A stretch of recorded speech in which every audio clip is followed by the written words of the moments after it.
So the iPhone Air is a bigger failure than I thought. I think than many of us thought. And based off of some new information that's come out, it looks like they might be cutting sales by or shipping 80 to 90% by next month, which would be insane. Basically, end of life supply chain levels, just enough to have one out there on the shelf or something, I guess. And Samsung, everything we got from them that leaked out internally, they canceled the S26 Edge. So apparently thin wasn't in. Um, and I mean, I don't know so much that it's not that people don't want thin phones. They just don't want compromises for thin phones and they don't want to pay more money for less, which, I mean, if you don't want to pay more for less at Taco Bell, you don't want to pay more for less at the Apple store or at the Samsung store. But yeah, it's not good. And I'm kind of sad about it. I'm recording on my iPhone Air right now. I have my S25 Edge. I'm actually carrying both of them right now. I decided I'd put my SIM card in my S25 Edge again, and I've got it in the iPhone Air because I like both of these phones a lot. And when you have both of them, the battery lasts pretty well if you carry two phones. But yeah, so the iPhone Air, tremendous failure. So I thought it was just okay. Maybe the sales are not that good. Apparently, they're abjectly horrible and like really, really bad. So maybe Google, if you're watching this, maybe hold off on the thin phone. We'll wait and I think one day it's going to happen, but we got to get better battery technology, and they still got to make the stuff even smaller because people are not wanting this whole one camera, one speaker, or two cameras, or having a 30% smaller battery, different things like that. So we're going to have to get better before we can do this stuff. And I think that once the formula is right, the price is right, the tech that's in there is all right, and you know it's positively received, I think then we'll be in a good place. But I think another thing that actually is really, really, really hurting the iPhone Air is actually the iPhone 17. The iPhone 17 is the best looking regular iPhone we've had in years, like years and years and years. We've been talking about this for the longest time, how the iPhone it needed to have 120 hertz, it needed to have better cameras, it needed to have better battery, it needed to have all these things.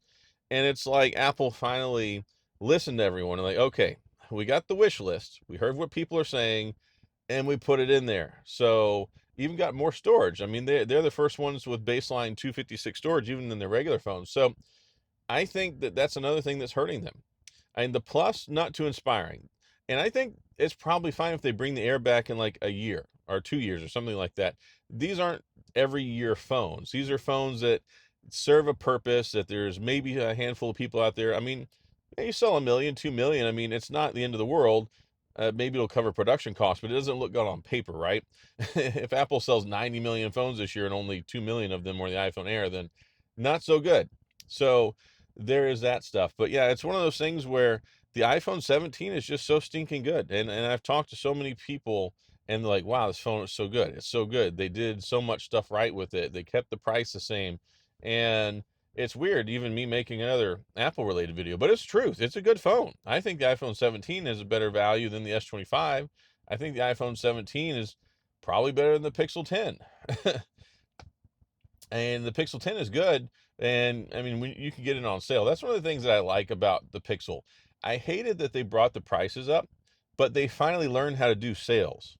It's like they took one from Samsung's playbook and they're like, oh, we can lower the price and get people to buy these things? Huh, who thought? So it used to be they just were priced low and they would go on sale, but like 50, $75. Now you'll see them, they're higher price, but they'll have 150, $200, $100. Like they have pretty meaningful sales at many times throughout the year. So I think that's a good way to go for Samsung and Google. Apple doesn't do that. Apple is Apple is Apple, and you pay full price for it, regardless of whether it's the day it comes out or it's the day before the new one comes out. You go to Apple, and it's just how it is. You get what you get. You don't throw a fit, I guess.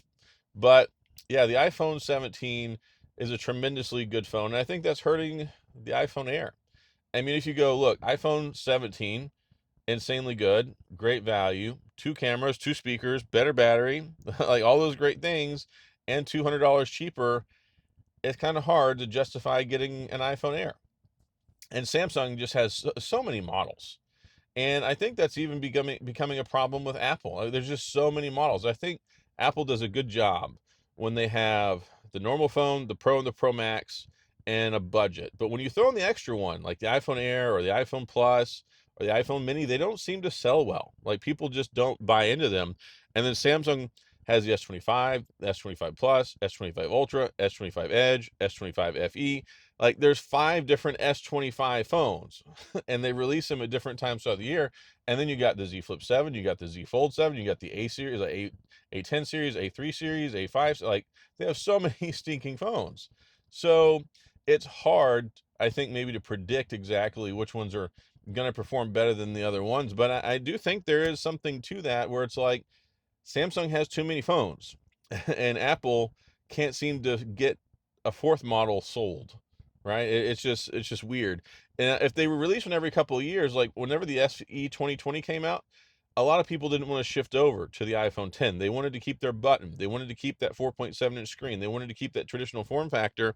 So there was a lot of people that really enjoyed the original iPhone SE, and then the SE 2020, they sold like hotcakes. So I think it's a matter of they're not making necessarily market-based driven decisions, but maybe it's they want to try and influence the market by creating a particular model or a different product. Maybe I don't know, but I mean, at face value, we know they're too expensive for the features that they have, and whether the battery is good enough or not, the perception is that the battery is not good.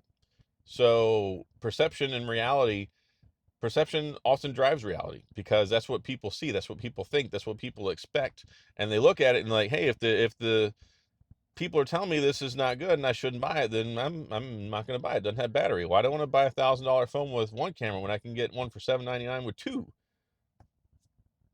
There's a lot to it. And sorry, I'm recording out in the Tesla today. I'm sitting in a Buffalo Wild Wings parking lot. My kids dragged me to come see UFC 321 today. They want to see Tom Aspinall fight. My kids love UFC. We always go watch it at the movie theater, usually AMC, or we have a local like studio movie grill here, and they show it on the big screen, and we usually watch it because they'll be on Saturday nights. But because they're fighting, I think in Dubai or something, the main card starts at 1 p.m. today, and the undercard started at 11. So my kids are like, we got to get to Buffalo Wild Wings and watch it at 11 because everybody's going to show up. And at 12, the place was still empty. So anyway, um, yeah, perception. We thought it was going to be busy, and it wasn't. It was a big empty Buffalo Wild Wings. But we're going to watch the fight here. Wanted to make sure I got this out today.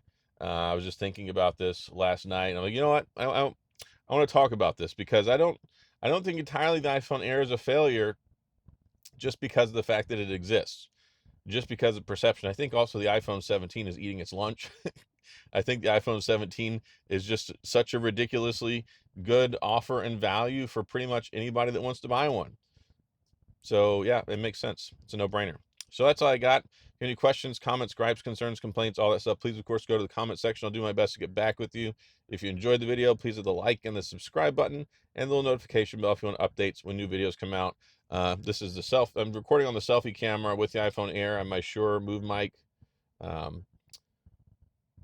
Bluetooth lapel mic. Some people ask like, oh, what are you using? What are you recording on? What do you have? And that's what it is. It's my Shure wireless lapel mic and then iPhone Air. So have a great weekend. If you're going to watch the fight, hopefully whoever you're watching and you want to win wins. But we'll see what happens. So that's all I got. As always, I'll see you guys next time.